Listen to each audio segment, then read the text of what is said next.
सुखदेव जी कहते राजन अधर्म को जान लो,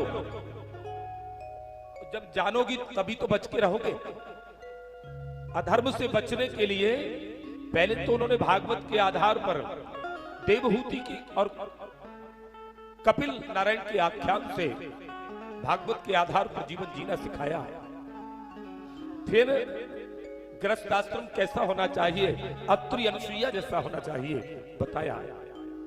इसके बाद अत्रि अनुसुईया बनकर के जो धर्म कार्य करोगे तो उसमें कहीं दक्ष प्रजापति जैसा अभिमान ना आ जाए, इसलिए प्रभु ने, इसलिए सुखदेव जी ने राजा को सुनाया कि राजन अभिमान से हीन होकर के यज्ञ करिए। अब सुनाया है कि अधर्म क्या है, अधर्म के बारे में भी जान लो।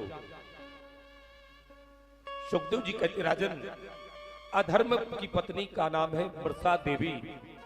मृषा अर्थात झूठ बोलने वाली प्रवृत्ति, असत्य भाषण करने वाली प्रवृत्ति। अगर अधर्म को झूठ का साथ न मिलेगा तो अधर्म का वंश आगे बढ़ेगा ही नहीं। इसलिए भागवतकार ने कहा था कि सत्यम परम धीमहि, हम जो कहेंगे वो सत्य कहेंगे। अधर्म की पत्नी का नाम मृषा अर्थात असत्य भाषण करने वाली प्रवृत्ति। इन दोनों के संयोग से इनके एक बेटा हुआ और एक बेटी हुई। बेटे का नाम है दंभ और बेटी का नाम है छलता। दंभ सभी लोग जानते हैं और छलता माने छलने वाली प्रवृत्ति, षड्यंत्र करने वाली बुद्धि को छलता के रूप में जानते हैं। दंभ और छलता किसके बेटे बेटी हैं? अधर्म और असत्य भाषण, असत्य वाणी के बेटे हैं। अब ये दंभ और छलता है तो भाई बहन, लेकिन वंश है अधर्म का, इसलिए भाई बहन होते हुए भी इन्होंने विवाह कर लिया। आजकल लोग करने लगे हैं ना।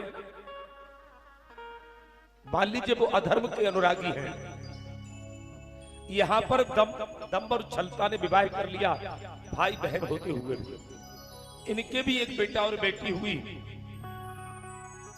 बेटे के नाम है लोभ और बेटी का नाम है कृपणता। लेकिन जिसके घर खानदान में जो होता आता है वैसे ही होता है। इनके माँ बाप भाई बहन थे, पति पत्नी बन गए, तो इस लोभ और कृपणता भी भाई बहन होते हुए इन्होंने भी आपस में विवाह कर लिया। और फिर इनके केवल एक बेटी हुई जिसका नाम है दुरुक्ति। दुरुक्ति अर्थात गाली।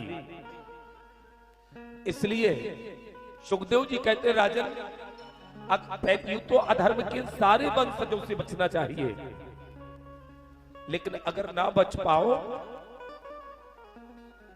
तो जो इस वंश की सबसे बाद की बेटी है जिसका नाम दुरुक्ति है, गाली है, इस गाली से, दुरुक्ति से हमेशा बच के रहो।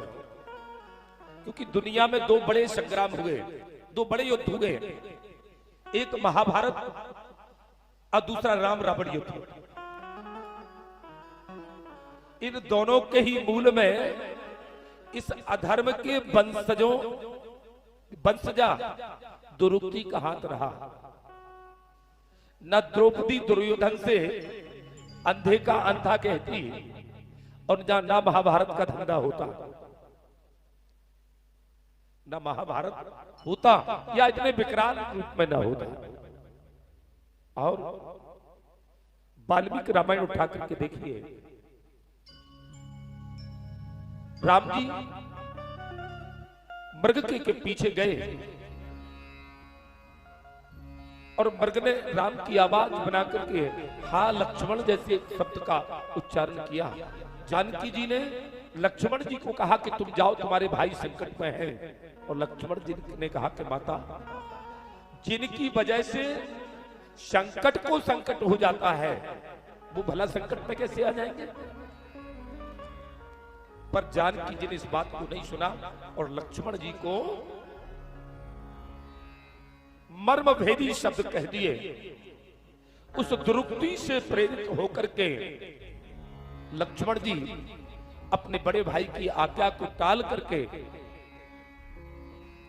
पर्णकुटी को छोड़ करके गए।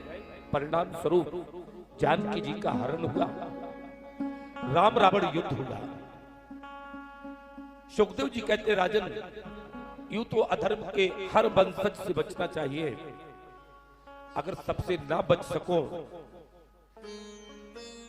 तो जो इनकी अंतिम वंशजा है दुरुक्ति, उससे सदैव बच करके रहो।